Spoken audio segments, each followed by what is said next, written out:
Hello. Uh, Welcome to this very first episode of the lecture series, Introduction to Cultural Somatics. I'm Tada. I'm very happy and honored to be talking to you today about what is cultural somatics. We'll be breaking down this conversation into two distinct parts. So first, uh, what is cultural somatics in terms of its broader movement? What is its history? What is its context within social justice culture and its various movements? And then following that, what is cultural somatics more specifically at the Rituals Justice School? So diving right in and talking to you about the broader movement of cultural somatics, I like to start off with a singular concept that can give us a bit of a foundation to have this conversation on. And this building block is something that I call the PVR pattern, or peak valley recovery pattern. Now, what the PVR pattern is the pattern through which a single neuron fires off a charge in our body. And this pattern happens very quickly. It's in a matter of milliseconds, but as you'll see, it has a profound effect on everything that our nervous system experiences, which is basically our entire life. So the PVR pattern, what does it look like? In the PVR pattern, you'll see that first there's this kind of starting resting state of a charge. That's just kind of, it's a kind of homeostatic state. And then there would be like some kind of inflection point, and then a quick rise to a peak. And then following that rise to the peak, there would be a bottom, which is lower than the starting resting state, and then a recovery pattern back to the resting state. So that's the peak valley recovery pattern. It's a term I coined because I think it might be called action potential pattern, but I didn't actually find any good names for it that I felt were descriptive and useful for us. So, if you Google PVR pattern, you won't find anything, but, it's a useful name.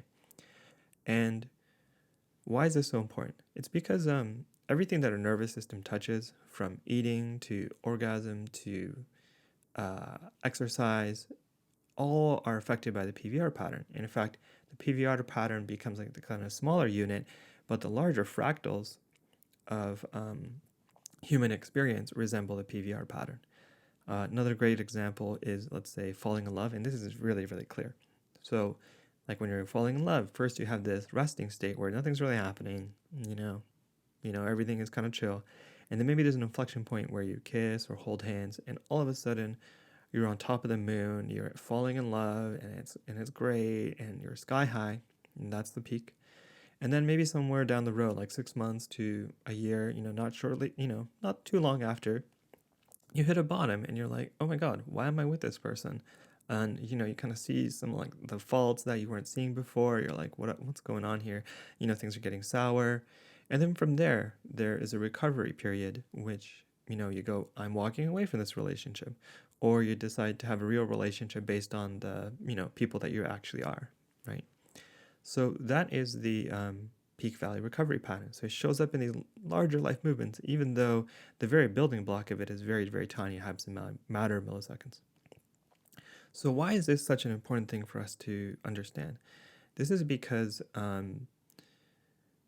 since everything is touched by the PVR pattern, so do movements in social justice. In fact, one of the first places where I learned about the PVR pattern was in a lecture with Dr. Teresa Mateus, who is a trauma specialist and a co-founder of the Mystic Soul Project, which is a POC-centered spiritual activism group. And she was actually emergency first aid personnel at Standing Rock, and she used the PVR pattern to describe kind of what people went through. So what happened at Standing Rock? What she saw was that a lot of people were heavily engaged. They were in the peak of this direct action. And the part that people didn't talk about, though, was like maybe immediately after or a few months after, people would hit this low. And in this low, there'd be this futility and depression and burnout. And it would take this long, long, long time before people made it out of that chasm.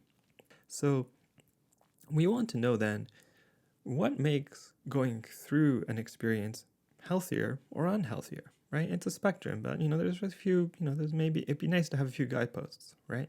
Because really, it's not just activism. It's like falling in love is great, right? Falling in love can be like the best experience of your life. It could also be the most toxic. And how do we know the difference? And it's so, what that shows us is that it's not actually the action necessary itself that makes something unhealthy or healthy. It's actually how you're going through it and the intensity. And we'll talk a little bit about that. And here, it'd be really useful to introduce a concept that is called the window of tolerance. So the window of tolerance is a term coined by Dr. Daniel Siegel. And essentially it says that there is an upper and lower band to our nervous system, so a window through, and in this bandwidth or window that we have, we're able to safely manage and safely manage our nervous system and integrate new information, which is also known as healing, right? So what happens though when we go out of our upper and lower bands is we go into survival responses. So when we go through our upper band, we go into anxiety and fight or flight. And then when we break through the bottom, we go into depression and freeze. And so what this shows us is that what defines something that we experience, something that we engage with, to be healthy or unhealthy is not actually what we're necessarily going through, like on a surface level. It's actually how we're going through it, and is our nervous system being managed within our own window? Because, going into chronic survival responses is not something the body can sustain.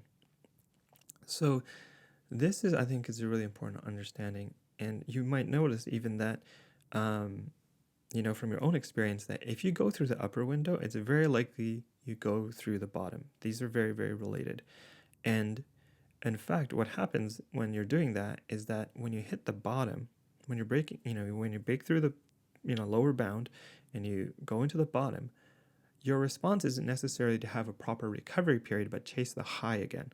So when people are in like a dependency or an addiction pattern, they go from peak to valley, peak to valley, peak to valley without a proper resting, recovering period. And in fact, this is why a lot of in activist movements, people burn out, because they're going through an activation pattern that goes from like fight or flight to freeze, fight or flight to freeze, fight or flight to freeze. Okay. And so this actually presents us with a real conundrum.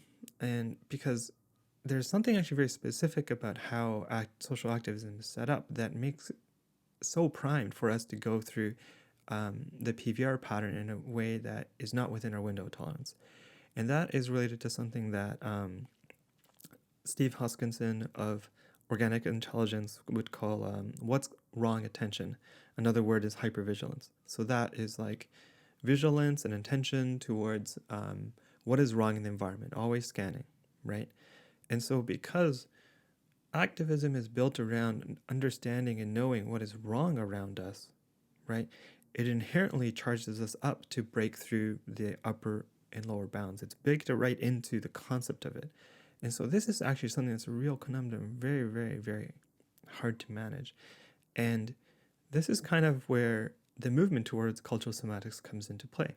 So because over the last 5 to 10 years, we have seen this kind of general mass movement from a culturally dissociative state to oppression, where we don't have the proper language, even if we know what is wrong, we're not able to point it out, to a more sensitized state where we have more accurate terms and we're able to, really sharpen our kind of like observations about what is wrong with the world. So, you saw mass proliferation of words like, in terms and concepts like identity politics, intersectionality, and, privilege. Those things have really entered the mainstream through, via online media, and it was very, very quick. And at the same time, there's been this parallel movement of somatics becoming more and more mainstream. So that tools like meditation, visualization, dance, even including things like plant medicine within that, have all been going very mainstream. Like, in fact, the other day, Netflix released a show where Gwyneth Paltrow and her company are like exploring these mediums, and so that's on Netflix. So things have gone really, really mainstream. So as these two parallel movements have been happening, they've also been touching into each other, right? And on one hand, let's say the social activist movements have needed the tools of somatics to manage the dysregulation that happens, that's an inherent part of social activist culture. And on the other hand, you've also had the healing modalities having to reckon with kind of, especially with how like it's embodied colonialism into the very structures of teaching and dissemination and delivery of that work, right? So we've been seeing these kind of parallel disruptions kind of happening in both spaces, through contact with each other. And what I'm saying, I guess, is that cultural somatics is kind of threshold, right, at which those things have become inseparable from each other. Cultural somatics is a place where those things have completely come together. And what it means is that it's that understanding that individual and collective change cannot be separated, right? And this is so important for us to understand because, especially within activist cultures, it's because if you're going from dissociation to hypersensitization, that is really not enough, right? There needs to be something else, and that something else is where in the peak valley recovery pattern, that place where we call the recovery period. The recovery period is where the tools of somatics really come alive. And just as a language of systemic analysis doesn't actually prevent you, or it in fact even encourages you to go through the peak and valley, peak and valley, and peak and valley. So cultural somatics then is really about making these tools really come together with each other, right? And you see this in a lot of recent work. Let's say, for example, Resmaa Menachen's work, who actually coined the term cultural somatics a little bit a few years before that we did. Me and Dare are the people who really been working with cultural somatics at the Ritual Justice School, but Resmaa himself, like independently of us, had coined the term cultural somatics a few years before us, and he wrote a book called My Grandmother's Hands, which is about healing racialized trauma, so in the body. And the kind of movement that cultural somatics is essentially saying that the social change is actually the individual embodied change. They are not separable. And so that work is becoming more and more predominant. Even if people are not calling their work cultural somatics, there's a lot of culturally somatic adjacent work also happening, like let's say Adrienne Marie's emergent strategy, and I guess pleasure activism, although I haven't read pleasure activism as of yet, but I would say it's cultural somatically adjacent at the least. And then you have Otto Scharmer and the Presidency Institute. His work, I definitely think, is cultural somatically adjacent or cultural somatic. And of course, there's a ton of people who've been working cultural somatically, but they won't necessarily describe their work as such. But I really use cultural somatics as a broad term that's kind of an umbrella term as opposed to a term that is my branding. So that's kind of how I'm treating it. Okay. So this kind of brings us to talk a little bit about then what is, the specific approach of the Rituals Justice School in terms of cultural somatics, because now that we know what the broader movement and what it looks like. So the foundational principle for cultural somatics at the Rituals Justice School is very, very, very simple. It's that cultures are somas. Cultures are bodies that are made up of smaller bodies. And this cultural body has what we call a cultural nervous system. So, and just like our own bodies have a nervous system, cultures have a nervous system that is the entangled network of all the nervous systems inside of it. And maybe the best way to, one way to think about it, maybe not the best way, but to think about Jung's collective unconscious, which didn't really have a body, or he didn't really go into describing it that much. I think he described it a little bit. But imagine Jung's collective consciousness actually having a body that is like kind of encases it. Like it has a body that it rests in. It is embodied. The collective unconscious has a soma. And so that is a vision of cultural somatics that we work with at the Rituals Justice School. And when we think about this individual and collective nervous system that are entangled together, we really see that the cultural nervous system or collective nervous system has its own agenda, has its own desire, has its own kind of emotions, has its own experience, and our life experience is inherently bound up with its experience. So that is how we perceive cultural somatics at the Racial Justice School. Why we find this so useful is because this kind of fractal, why is it so useful? It's because all the tools then we access for individual healing then is accessible for healing of larger cultural bodies, because they're both somas. It's the exact same. When you just like you can re-traumatize your own body, you are able to re-traumatize the cultural body.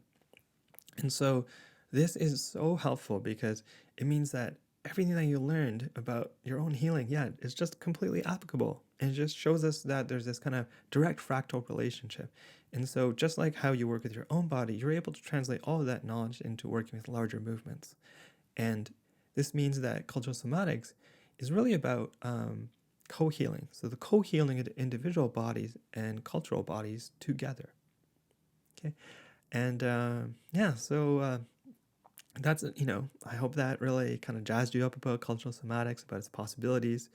Because the kind of thing you can do is that it's not just that, let's say you're doing one-on-one work or small group work, to be able to have access to healing the cultural nervous system through that intimate work.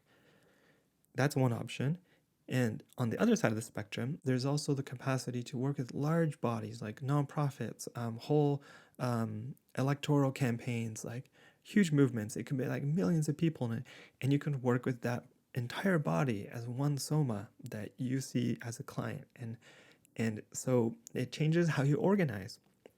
So this is the incredible possibility of cultural somatics I'm so excited about. And in the upcoming lectures, I'm really jazzed to explore with you what are the kind of repercussions.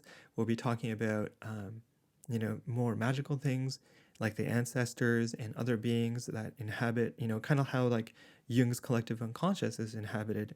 The cultural nervous system is also inhabited by kind of these archetypal beings, and we'll be talking about that. We'll be talking about cultural somatics and the economy. How do you understand our economy? If you see culture as a body, what is, how do you imagine like the lymphs and like the blood and the oxygen moving through, and what does that have to do with the flow of resources? And we'll be talking about all those subjects in upcoming lectures. So super excited, and thanks for watching, and looking forward to connecting with you all in the future. Okay, thank you.